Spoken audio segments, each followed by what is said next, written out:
আসসালামু আলাইকুম guys, welcome back to my channel জিয়ান লাইফস্টাইল। আজকে আমি বানাবো ফুচকা। ফুচকার জন্য ফার্স্টে পেঁয়াজ মরিচ এগুলো কুচি করে নিচ্ছি।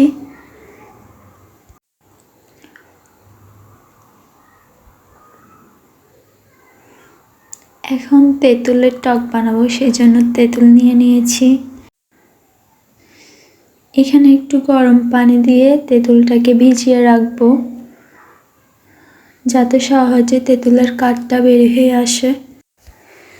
এখন ফুচকার ভিতরে যে পুরটা দিব সেটার জন্য আলুগুলা সিদ্ধ করে নিয়েছি। আলুগুলোকে এখন খোসা ছাড়িয়ে নিতে হবে।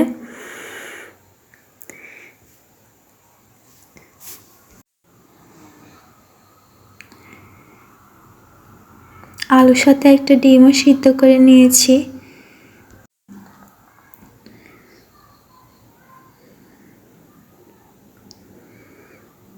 খোসা ছাড়ানো হয়ে গেলে এভাবে আলুগুলোকে ম্যাশ করে নিতে হবে ভালো করে।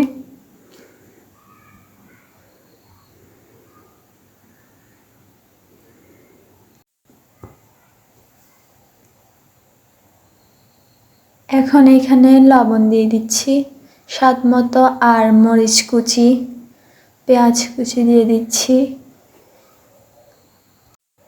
টেস্টের জন্য একটু ম্যাজিক মশলা দিয়ে দিলাম, আর এখানে একটু চাট মশলা দিয়েছি। এখন সব কিছুকে ভালো করে মিক্স করে নিব। ফুচকার জন্য পুরটা রেডি হয়ে গিয়েছে। এখন আমি তেঁতুলের কাঠ বের করে এখানে পানি দিয়ে দিচ্ছি। চিনি দিয়েছি 1 চামচ, আর একটু ম্যাজিক মশলা দিচ্ছি, আর চাট মশলা দিচ্ছি, আর পোড়া মরিচ দিয়ে দিয়েছি। এখন সব কিছু একসাথে মিক্স করে নিব।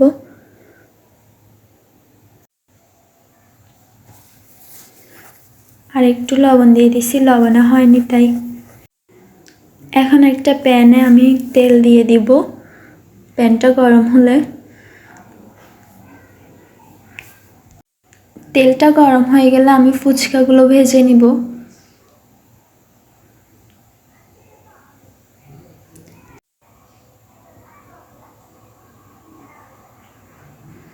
গোল্ডেন কালার হলে ফুচকাগুলোকে নামিয়ে নিব।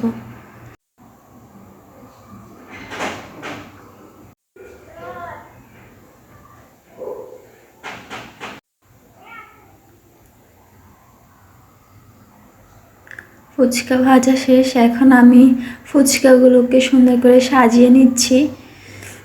তো তৈরি হয়ে গেল আমার ফুচকা। আপনাদের কাছে কেমন লেগেছে বলবেন, আর আমার নিত্য নতুন ভিডিও পাওয়ার জন্য আমাকে সাবস্ক্রাইব করে আমার পাশে থাকবেন।